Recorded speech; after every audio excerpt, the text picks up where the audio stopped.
ভুল হয়ে গিয়েছে রাধে, আর একবার ক্ষমা করে দাও। কথা দিলাম আর এমন হবে না রাধে, আমি তোমার অপরাধী, আমায় ক্ষমা করে দাও রাধে, আমার ভুল হয়েছে। যখন গোবিন্দ কাঁদছে, রাধা কিছু বলছে না, মাথাটা নিচু করে বসে আছে। গোবিন্দ ভাবলেন রাধা চরণে যখন আমার ঠাঁই হলো না, এ প্রাণ আমি আর রাখবই না। এই বলে ছুটতে ছুটতে চলেছে রাধা কুণ্ডের জলে প্রাণ বিসর্জন করবে বলে। এবার যাচ্ছে, যেতে যেতে যেতে যেতে সখীদের সঙ্গে দেখা হয়েছে। এবার সখীরা গোবিন্দকে বলছে, ও গোবিন্দ চলে যাচ্ছ তুমি? আচ্ছা ঠিক আছে যাও, তোমাকে আমরা ধরে রাখবো না, কিন্তু দাঁড়াও দাঁড়াও, একটু কটা প্রশ্ন উত্তর দিয়ে যাও তো। কি? শোনো মা। সখীরা বলছে, ও গোবিন্দ বলো তো, নীল উৎপল শ্রীমুখ মণ্ডল ঝামর কাহে ভেলো? আর নীল উৎপল শ্রীমুখ মণ্ডল ঝামর কাহে ভেলো? বলো। নীল উৎপল, নীল উৎপল মানে কি মা? নীল উৎপল মানে নীল পদ্ম। বলো গোবিন্দ, তোমার নীল পদ্মের মতো বদনটা এমন ঝামরের মতো হয়ে গেল কেন শুনি? তখন গোবিন্দ ভাবছে, এই রে, আমি তো চন্দ্রাবলীর কুঞ্জে গিয়েছিলাম, ওই জন্য সারা রাত জেগে থাকতে হয়েছে, কিন্তু আমি এখন সখীদেরকে কি বলবো? গোবিন্দ চন্দ্রাবলীর কুঞ্জে গিয়েছিল, সারা রাত জেগে থেকেছে, ওই কারণে। তাই গোবিন্দ তো চতুর্মা, বুদ্ধিবার করতে সময় লাগে না। এই গোবিন্দ বলছে, জানো তো, মদন জরে তনুতা তল, মদন জরে তনুতা তল, মদন জরে তনুতা তল, জাগরে নিশি গেল, জাগরে নিশি গেল। ওই মদন জরেতে তনুতা তল, মদন জরে তনুতা তল, জাগরে নিশি গেল, জাগরে নিশি গেল। বলে জানো তো, কাল না আমার মদন জ্বর হয়েছিল, তা মদন জ্বরে সারা রাত জেগেছিলাম তো, ওই কারণে মুখটা এমন ঝামরের মতো হয়ে গিয়েছে। সখীরা বলছে, আচ্ছা এইবার বলো তো, নখনিরে গত ক্ষত বক্ষসী দেওয়াল কোন নারী? আর নখনির গত ক্ষত বক্ষসী দেওয়াল কোন নারী? ও গোবিন্দ, তোমার বুকে এমন নখের আঁচড় এলো কোথা থেকে শুনি? বলো, নখের আঁচড় এলো কোথা থেকে? মানে চন্দ্রাবলী গোবিন্দকে পেয়ে বাহ্যিক স্মৃতিশূন্য হয়ে খাম চেয়েছে তো, তাই নখের দাগ। তো গোবিন্দ বলছে, এবার কি বলবো? কণ্টকে তনু ক্ষত বিক্ষত, কণ্টকে তনু ক্ষত বিক্ষত, তোহে ঢুরাইতে গড়ি, তোহে ঢুরাইতে গড়ি। আমার কণ্টকে তনু ক্ষত বিক্ষত, কণ্টকে তনু ক্ষত বিক্ষত, তোহে ঢুরাইতে গড়ি, তোহে ঢুরাইতে গড়ি। বলে জানো তো, কাল না আমার একটা বাছুর হারিয়ে গিয়েছে, তো বাছুর হারিয়ে গিয়েছিল বলে সন্ধ্যাবেলা খুঁজতে বেরিয়েছি, তো অন্ধকারে বুঝতে পারিনি কাঁটা বাগানের উপরে পড়ে গিয়েছি, ওই কারণে গায়ে কাঁটার দাগ। সখীরা বলছে, আচ্ছা তাহলে এইবার বলো তো, সিন্দুর কাহে অলকা পরি চন্দন কাহা গেল? সিন্দুর পরি অলকা পরি চন্দন কাহা গেল? সিন্দুর কাহে অলকা পরি চন্দন কাহা গেল? আর সিন্দুর পরি অলকা পরি চন্দন কাহা গেল? ও গোবিন্দ, তোমার মুখে তিলক কোথায়? মুখ ভর্তি করে এমন সিঁদুর মেখেছো কেন? মানে এই চন্দ্রাবলী গোবিন্দকে সাজাতে কি চন্দন দিয়ে সাজাবে তো, সারা মুখে সিঁদুর মাখিয়ে দিয়েছে। তাই গোবিন্দ বলছে, জানো তো, গিরি গোবর্ধনে গৌরী কশিবি সিন্দুর করি মালো। বলে গোবর্ধনে কাল গৌরী পূজা হয়েছিল না, তা সবাই একটু সিঁদুর মাখে, তো ওই জন্য আমি একটু শখ করে সিঁদুর মেখেছি, ওই কারণে মুখে সিঁদুরে দাগ। সখীরা বলছে আচ্ছা, এইবার বলে তো নীলাম্বর তুহু পহিরাইলি পীতাম্বর কাহা চরিয়া। ও গোবিন্দ, তুমি তো পরো নীল হলুদ বস্ত্র, পীতাম্বর বস্ত্র, আজ হঠাৎ নীল বস্ত্র পরেছো কেন? মানে চন্দ্রাবলী গোবিন্দকে পেয়ে বাহ্যিক স্মৃতি শূন্য হয়ে গোবিন্দকে নীল বস্ত্র পরিয়ে দিয়েছে। তো গোবিন্দ বলছে এইবার কি বলবো? বুদ্ধি তো চতুর গোবিন্দ, বুদ্ধি বার করতে সময় লাগে না, তাই গোবিন্দ বলছে জানো তো, ওই অগ্রজ সহে পরিবর্তিত, অগ্রজ সহে পরিবর্তিত, নন্দালয়ে ভরি, নন্দালয়ে ভরি। ওই অগ্রজ সহে পরিবর্তিত, অগ্রজ সহে পরিবর্তিত, নন্দালয়ে ভরি, নন্দালয়ে ভরি। বলে কাল না আমি আর দাদা আমার এক বিছানা শুয়েছিলাম, তাই সকালবেলা বুঝতে পারি দাদার কাপড় পরে চলে এসেছে, ওই কারণে নীল বসন পরে চলে নীল বসন পরে এসেছি। সখীরা বলছে সে ঘরে বুঝি আলো ছিল না? গোবিন্দ বলছে না না, ও শোনা না, আলো ছিল, তবে বলি আলো ছিল বটে জ্ঞান ছিল না। আলো ছিল বটে জ্ঞান ছিল না, আলো ছিল বটে জ্ঞান ছিল। ওই আলো ছিল বটে জ্ঞান ছিল না। আচ্ছা, জ্ঞান ছিল না, ওটা সত্যি করে বলে, তোরা কি সত্যি দাদার কাপড়? ও গোবিন্দ বলছে হ্যাঁ। সখীরা বলছে দেখে তো তা মনে হয় না। কেন?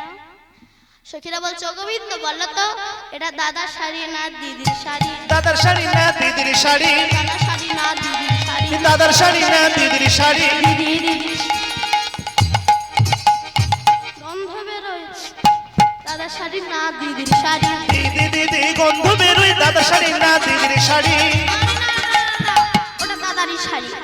আচ্ছা, এইবার বলো তো, অঞ্জন খায় গণ্ডস্থল হৃদখণ্ডনে অধরে, বলো তোমার ঠোঁটে আমার কামড়ে দাগ এলো কোথা থেকে? রাধে রাধে। বলো কামড়ে দাগ এলো কোথা থেকে? গোবিন্দ বলছে এইবার কি বলবো, আর কোন উত্তর খুঁজে পাচ্ছে না।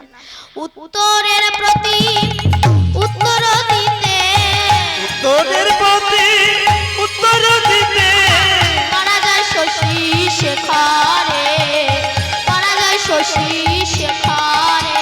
ওই উত্তরের প্রতি উত্তর দিতে, উত্তরের প্রতি উত্তর দিতে, পরাজয় শশী শেখরে, পরাজয় শশী শেখরে। নাগর আমার হার মেনেছে, ওই নাগর আমার হার মেনেছে, নাগর আমার হার মেনেছে, ওই নাগরই আমার হার মেনেছে। উত্তর দিতে নাগর আমার হার মেনেছে। উত্তরের প্রতি উত্তর দিতে নাগরই আমার হার মেনেছে। সখীরা বলে বেরিয়ে যাও, অন্য কোন জায়গায় বসেছিলে না, বেরিয়ে যাও।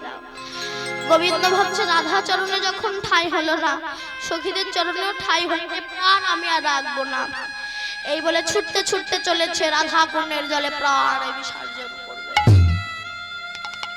কেমন ভাবে রাধা রাধা রাধা বলি জলে ঝাঁপ দিল, রাধা রাধা রাধা বলিস জলে ঝাঁপ দিল, রাধা রাধা বলি সে জলে ঝাঁপ দিল, রাধা রাধা বলিস জলে ঝাঁপ দিল।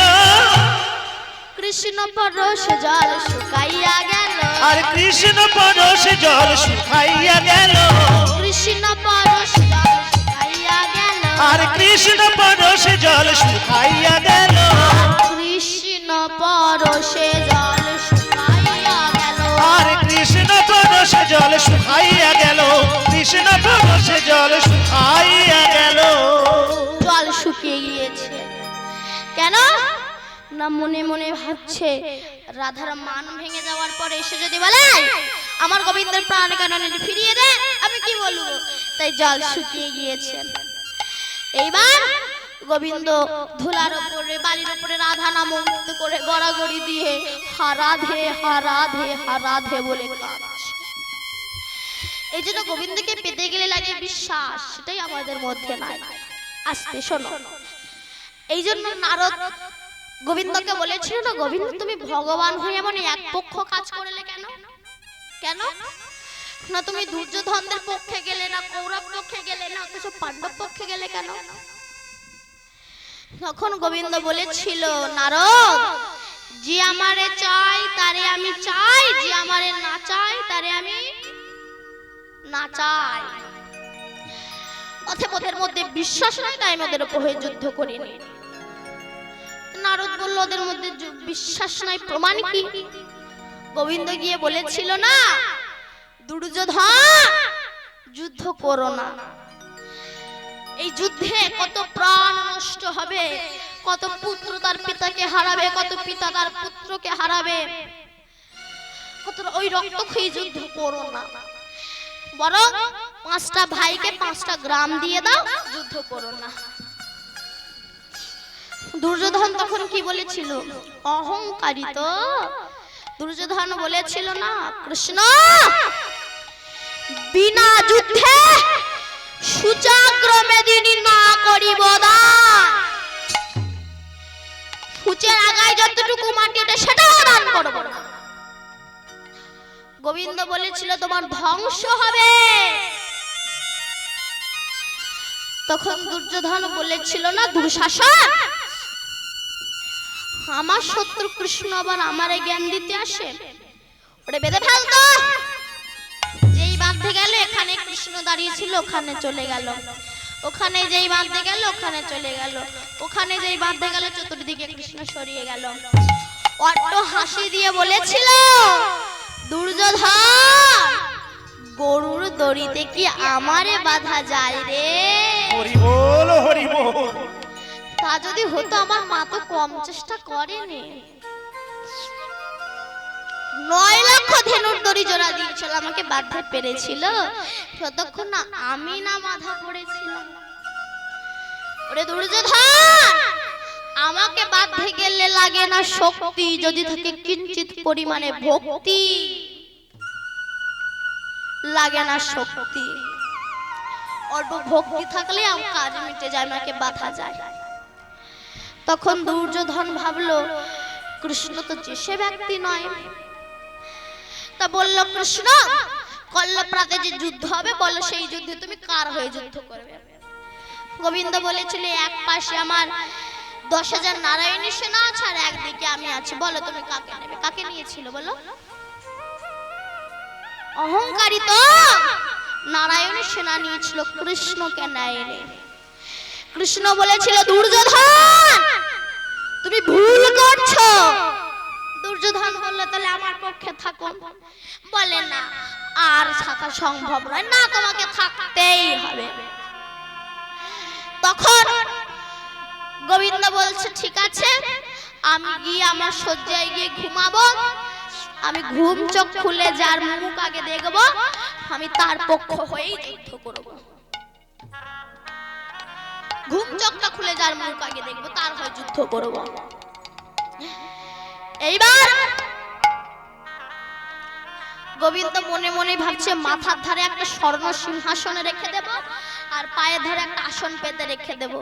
আর দুর্যোধন অহংকারী তো ওই সিংহাসনে গিয়ে বসবে, আর আমার ভক্ত অর্জুন আমার পায়ের কাছে এসে বসবে।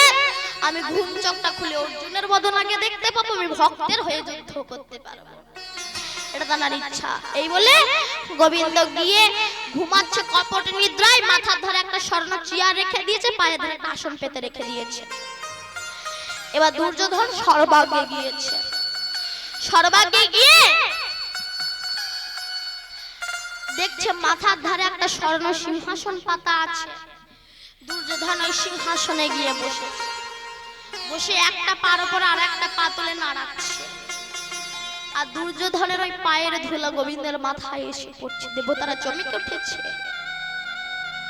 দুর্যোধন, তুমি কি করছো?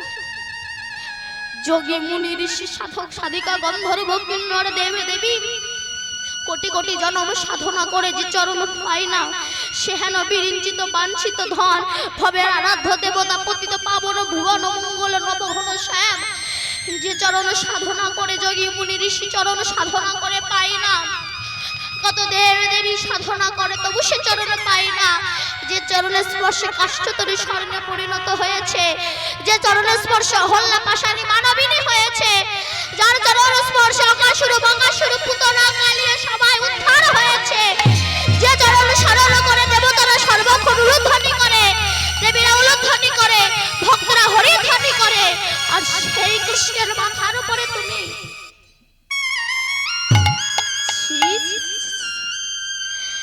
নামিয়ে দাও, নামিয়ে দাও। কিন্তু দুর্যোধন অহংকারী তো, মানুষের যখন পতন শুরু হয় না তখন মানুষ পশুতে পরিণত হয়, পশুতে পরিণত হয় মানুষের যখন পতন শুরু হয়।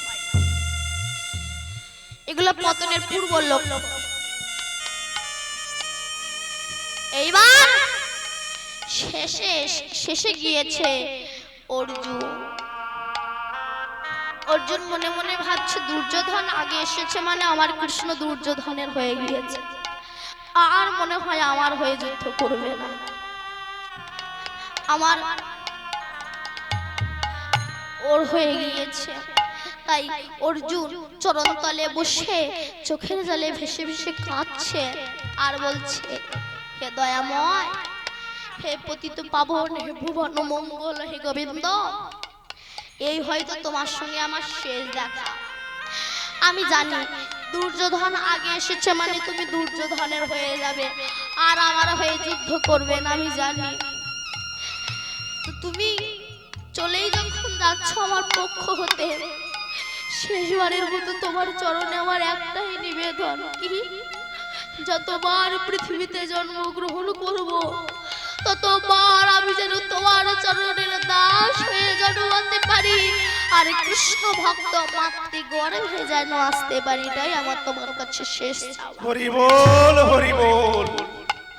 এবার অর্জুন যখন চরণতলে বসে চোখের জলে ভেসে কাঁদছে, ওই আওয়াজ শুনে গোবিন্দ আবার উঠে বসেছে, আর ঘুম চোখ খুলে কেউ কেউ ওপর দিকে তাকায়, সবাই পায়ের দিকে তাকায়, ঘুম চোখ খুলে দেখে কেন অর্জুন বসে আছে, অর্জুনকে বুকে জড়িয়ে ধরেছে। দুর্যোধন বলল, ও কৃষ্ণ, তুমি বললে তোমার কুঞ্জে যে আগে আসবে তুমি তার হয়ে যুদ্ধ করবে।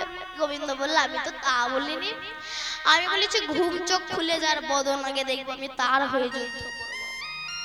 এই বিশ্বাসটা দরকার, নত না হলে ভগবান কৃপা পাওয়া যায় না, আগে নত হতে হবে, ছোট হও তবে গোবিন্দের কৃপা পাওয়া যায়। তাই রাধারানী যখন ধুলার উপরে, গোবিন্দ যখন বালির উপরে রাধা নাম লিখে গড়াগড়ি দিচ্ছে, এমন সময় কৃষ্ণের পোষা পাখি হচ্ছে সুখ, আর রাধার পোষা পাখি হচ্ছে শাড়ি। সুখ তখন শাড়িকে বলছে, শাড়ি, ও শাড়ি, তোমার রাধে কি নিষ্ঠুর, জগৎ বল্লভ কৃষ্ণ কত করে কেঁদে কেঁদে গেল, তোমার রাধারানী একটু মুখ তুলেও তাকালো না, কি নিষ্ঠুর গো তোমার রাধারানী। শুধু রাধারানী কেন, নারী জাতিরই এমন কঠিন হৃদয়। গোবিন্দ কত করে কেঁদে গেল, রাধারানী মুখ তুলে তাকালো না। এবার রাধারানী সুখ মুখে শুনি ধ্বনি কইছে নবচন, সুখ মুখে শুনি ধ্বনি কইছে নবচন, সুখ মুখে শুনি ধ্বনি কইছে নবচন, আর সুখ মুখে শুনি ধ্বনি কইছে নবচন, আপনার চরণ পদে করে নিরীক্ষণ, আর আপনার চরণ পদে করে নিরীক্ষণ, চরণেতে কৃষ্ণ পদ পদ্ম না দেখিয়া, চরণেতে কৃষ্ণ পদ পদ্ম না দেখিয়া, হানাথ হানাথ বলি উঠিল কাঁদিয়া, আর হানাথ বলি উঠিল কাঁদিয়া, কইরে আমার বধূ কইরে আমার বধূ কইরে, আমার বধূ বলে কইরে আমার বধূ কইরে, ছিল কোথায় গেল, কইরে আমার বধূ কইরে, এই তো ছিল কোথায় গেল, কইরে আমার বধূ কইরে। ললিতা, এখানেই তো আমার গোবিন্দ ছিল, গেল কোথায়? সখীরা বলছে, রাধে তুই যে মান করে বসেছিলি না, তোর মানে তোর গোবিন্দ থেকে তোকে ছেড়ে চলে গিয়েছে। চলে গিয়েছে বলে, হ্যাঁ ও রাজার মেয়ে তো জন্য একটু অহংকার না, একে রাজার কুমারী।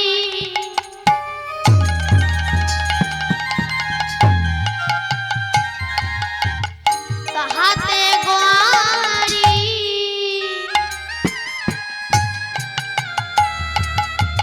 ইতি কি পিরিতি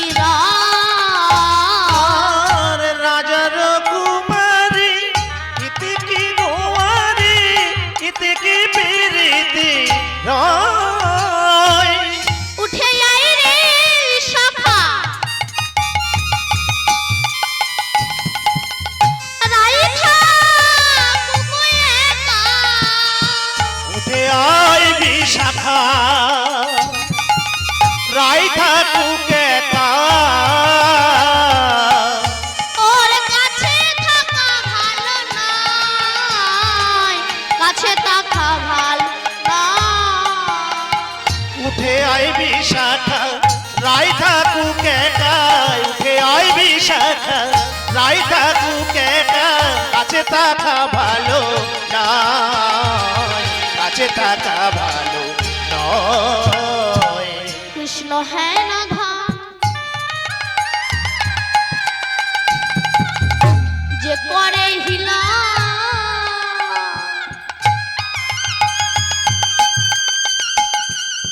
তার কি জীবনেরা। আর কৃষ্ণ হেন ধন যে করে হেলা, তার কি জীবনেরা। তার বেঁচে কি ফল মরণ মঙ্গল, বেঁচে কি ফল মরণ মঙ্গল।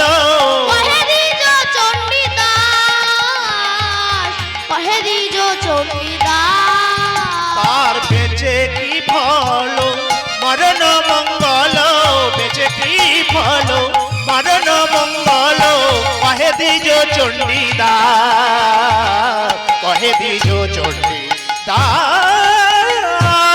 তার বাঁচার চেয়ে মরাই ভালো। তার বাঁচার চেয়ে মরাই ভালো। যেজন গোবিন্দ ধনকে হিলন করে, তা বাঁচার চাইতে মরাই ভালো।